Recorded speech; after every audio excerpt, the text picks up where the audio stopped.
So Robert Downey Jr. is playing Doctor Doom in Avengers 5 and 6. Listen, Kevin Feige, Nando, the YouTuber who secretly writes all the Marvel movies and the shows like X-Men 97, so since I wrote it, I guess you can send it to me so I can watch it, that would be cool. Anyway, I made a video a little while ago on my second channel, The Nando Cut, link in description, about my confusion with this Robert Downey Jr. Doctor Doom decision. But I want to be constructive here, because I've been thinking about it, how could this work? How could Doctor Doom, played by Robert Downey Jr., who is also Iron Man in like 12 of these or something, fit into two Avengers movies that were originally written about not him? Because I like a challenge, so I came up with some solutions. Why is he here? Why is it this actor? What could Doom want? And how could it lead to Secret Wars? Now, for this to work, we need to make a couple of assumptions. Because, in your eternal wisdom, you forbid everyone working on every movie or show from knowing what is going to happen in every other movie or show in development. Like how the Multiverse of Madness writers apparently had not seen WandaVision. So I don't know how Fantastic Four First Steps ends, or really anything about First Steps besides the big plot points you can read from the trailer you showed at San Diego Comic-Con. But okay, so I need to work with three assumptions. Assumption 1. We know that Fantastic Four takes place in its own 60s retro-futuristic universe, and the Fantastic Four are notoriously explorers. So Avengers Doomsday probably involves the Fantastic Four traveling to Earth 616 or Earth 1999999. That's my guess at how these stories will connect.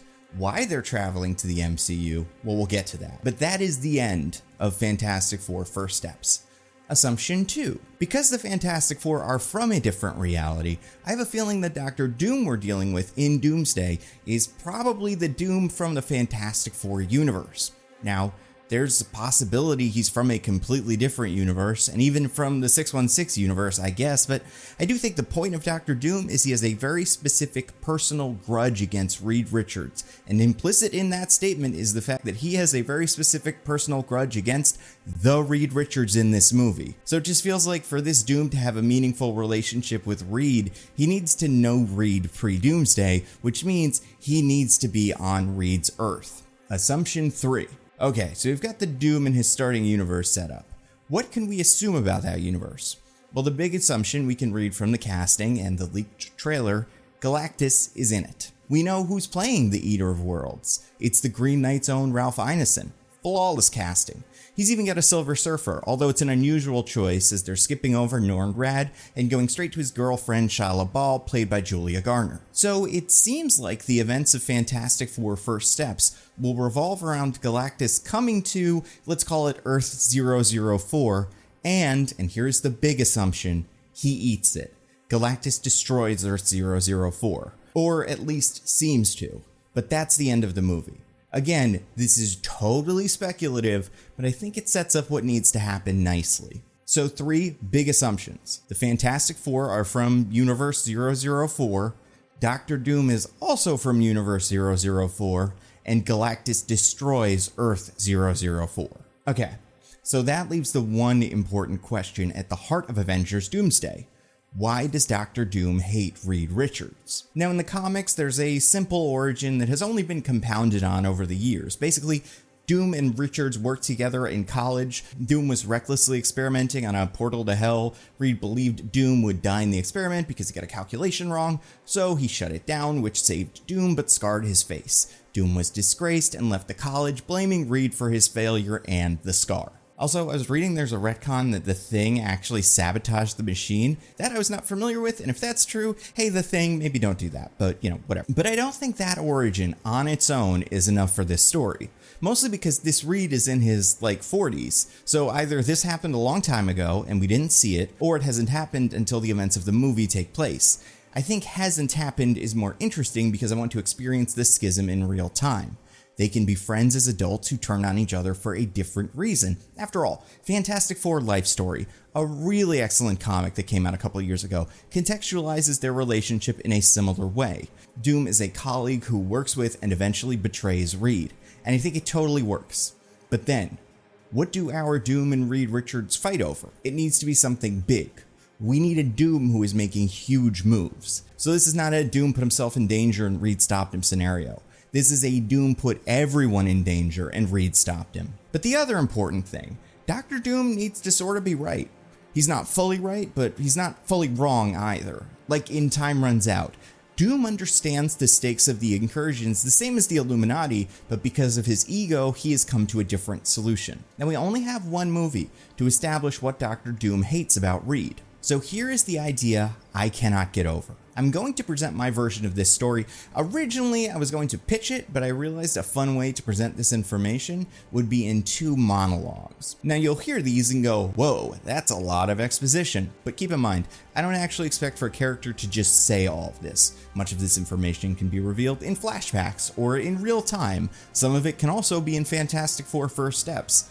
But this is what they would say if they wanted to sum all of that up. Alright, let's start with Dr. Doom's origin. Imagine a scene where Doom has captured a hero, let's say Spider-Man, and he is explaining his history.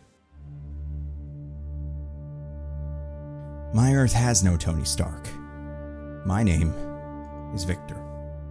I was born to the Roma people of Latveria, was raised by my mother on the outskirts of the capital city.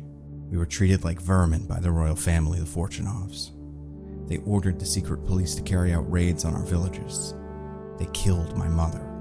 Left so many families destroyed, but I studied physics, quantum mechanics, and I used my knowledge to build weapons. Weapons I used to lead a revolution that ended with the Fortunovs executed and myself on the throne. As Latveria's new leader, I immediately used my superior technology to fix Latveria, repair infrastructure, give the people jobs. Latveria became a first world country overnight. I was the greatest ruler we had ever known. The Fortunovs were good for one thing. They amassed a large collection of relics, magical items from all over the world. The Fortunovs had no idea how to use them. They just liked the novelty. But I had ideas. I would learn the dark arts and use these relics to travel to the underworld and save my mother. Save everyone unfairly killed by the Fortunovs. So I studied a book known as the Darkhold. And from it I learned how to project my consciousness throughout the multiverse. To walk in dreams. What I found was far more of a nightmare. I observed that the universes were breaking, being destroyed one by one in an event known as an incursion. 2 universes colliding. Originally they were set in motion by a magician, but by now they were self-sustaining. Dominoes that could not be stopped. And we were in the path of destruction. At the same time, our heroes, known as the Fantastic Four, returned to Earth with news. A cosmic entity known as the World Eater was in our galaxy. At the time, I was an ally of the Four, so their leader, Reed Richards, the only man on Earth whose brilliance rivaled mine, showed me his data, and I realized this was how we save our universe. If we could steal the power of the World Eater, and use it to rewrite the multiverse, we could make sure our Earth is the last one standing. But to do that, we would need to summon the World Eater, Galactus as he was apparently known. I came up with a way to do it, but Richards wouldn't allow it. He said it was too dangerous, and he questioned whether my dreams were nothing more than that. Richards could never conceive of a world where magic knew something science didn't. Still, Richards promised he'd look into it and find another way to stop the incursions. Time passed and Richards did nothing. He taught his students and fought mole men, but made no effort to end the incursions. I pleaded with him, but all he said was he was working on it. It was clear that he was merely placating me, because he could not find evidence of the incursions himself, and if Reed Richards couldn't find something, that meant it didn't exist. He was useless. So I took matters into my own hands. I broadcast a signal designed to draw the eye of Galactus. When Richards learned what I was doing, he objected and turned the world against me. They went to war with Latveria, destroying everything I had built. But not before I sent the signal, and Galactus was on his way. Richards blamed me for causing our Earth's destruction. The media labeled me Dr. Doom, but I didn't care. I did what needed to be done, what he could never do. And Galactus came, and as I expected, the Fantastic Four attempted to reason with Galactus. When that didn't work, they tried to fight him and his herald, the Silver Surfer. And while Galactus was distracted, I snuck into his ship and siphoned off the power cosmic for myself. Eventually, I was powerful enough to stop the World Eater, but not before he had destroyed my Earth. And it was all Richard's fault. If he believed me, took the incursion seriously, we could have stolen the power cosmic without putting the Earth in danger. But he could not comprehend a scenario where he was not the smartest, the savior of humanity. So I did what needed to be done. But why'd you come here? The power cosmic is incredible, but it is also wild, primordial. It requires special tools to wield freely. Fortunately, there was an artifact that could focus power like that.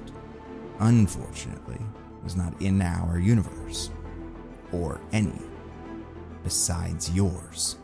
So I traveled here in search of the quantum bands. Once I have them, I can create a world where no one needs to suffer, where I provide peace. Okay, so that's Doom's story. Let's talk about the other exposition character, the Watcher. This is a conversation that he would have with someone like Doctor Strange, and not the one from What If, the one from the 616 universe.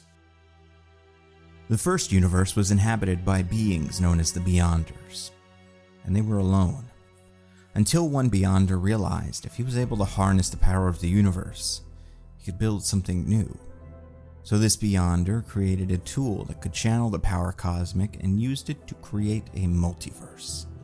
Everything that has ever been and ever will be came from him. But the Beyonders could not survive in this multiverse, and they died off. However, the quantum bands remained. To your average person, the bands would do nothing but amplify power. They were dangerous, but not cataclysmic. However, if wielded by a being of infinite power and pure will, they could access the power of the Beyonders and reshape reality. We Watchers foresaw that somewhere in this time, a being of such will would seek the quantum bands. So I hid them. The two beings that we feared the most were Thanos the Mad Titan and Tony Stark. Both men believed their intentions were righteous and would use the bands to fix reality, and that would lead to the destruction of the multiverse. So they looked through hundreds of millions of possible universes, and found only one that now has neither a Thanos nor a Tony Stark. Universe 616. The Kree eventually found the bands and used them to create the jump points. Then they very wisely hid them. One found its way to Jersey City and was used by the superhero Kamala Khan, also known as Miss Marvel. The other was unearthed by the Kree accuser Dar-Ben and almost used to create an incursion before Dar-Ben was stopped by the Marvels. Dr. Doom of Earth-004 learned that with the power cosmic, the quantum bands could be used to rewrite reality. So he stole the power cosmic and is using it to search the multiverse for the bands. The Fantastic Four, knowing Doom's plan, also traveled to Earth-616 to find the bands first and somehow stop Doom. If Doom gets his hands on the quantum bands, all of reality will bend to his will, and the world he will create will be one of tyranny. One where Doom reigns, not as a king, but as a god. So that's my big idea. Doom is after the quantum bands, which are, like America Chavez, a thing that only exists in one reality, and it is specifically in our reality. That's why he's coming here. The story is heavily inspired by Time Runs Out, where Doom has decided, I need to do something about these incursions. But the big difference is, by this point, Doom already has the power of Galactus, something he did in the original Secret Wars, and he's going to use that to take over 616. I imagine one question I may get is, how does Loki factor into all of this, since he's kind of in charge of the multiverse right now? I imagine the last step is to put the quantum bands on, absorb the power cosmic, and then go to the TVA and kill Loki, sit on that throne, and then boom, Avengers Secret Wars set in the Doctor Doom reality. So Kevin, I hope this was helpful. And also Kevin, if you need a Doom themed activity to play between now and when these movies come out, I would recommend this video sponsor, Doomlings. That's right. It's one of my favorite kinds of sponsors, one where they say, we want to sponsor a video, and I'm like, I have had Doomlings for at least 2 years. This is a card game Han and I got a couple of years ago. We were in the store looking for a fun card game that we could play. You know, one of those games you could play just between the two of us or more people, but really we wanted something that the two of us could play that night. We went online, looked up some reviews, found Doomlings, broke it open, and had a great time. All right, so here are my 3 favorite things about Doomlings. First, it's got a very fun vibe. It's lighthearted, it's silly. What you are is basically you're creating an organism by collecting traits, and you're trying to become the organism best fit to survive the apocalypse. So one thing that's fun is you see what these cards are and getting to the end of the game. And by the end of the game, everybody you're playing with is going to have an organism that has, and I'm going to read a few at random, a hot temper, a trunk, chromatophores, heat vision, and a couple of kidneys. So I think as far as the flavor of a game like this, it's very fun, but it's not like too cute like some of these other games. It's trying just the right amount of hard enough. Second thing that I love about Doomlings, it is easy. You have to explain it, but it is so simple. I love board games. I have friends that have great board games, and I have some really good, very fun, complicated board games. But man, nothing makes me less into a board game than 30 minutes of rules. Especially because by the time the actual game starts, it takes me another 30 minutes to actually put those rules in place. Like, that's an hour of me just fumbling around. And sometimes those games are great. But sometimes you just want a game that you could throw on the table, everybody gets some cards, and then just goes for it. Because the third thing I love about Doomlings, it is a game you can play with any amount of people, from 2 to 6 people. And like, genuinely, it's a game that just the two of us, I feel like sometimes when they say that's like 2 to 6 people, it's like, well, who's playing this game with 2 people? You can play this game with 2 people and have a good time. But one of the things that is fun, especially as you scale up, is you can sabotage other players. So it's got the vibe of something like Uno with the reverses and draw 4s. It creates moments that make these games so fun. I promise, it's a very simple game, it's a real good time, so go to the link below to check it out. And use my code NANDO20 and you get 20% off your order. Or you can just use the QR code that's on the screen. That is NANDO20 to get 20% off. And like, I hope you have a good time. I think you're going to enjoy it. As always, huge thank you to everybody that continues to support the channel on Patreon, everybody that watches these videos early and ad-free on Nebula, everybody who listens to my podcast, mostly Nitpicking, and everybody who follows me on Twitter, Instagram, all that stuff. I'm NandoVMovies, wherever you can find me. That's all I got. Stay safe. I'll see you next time.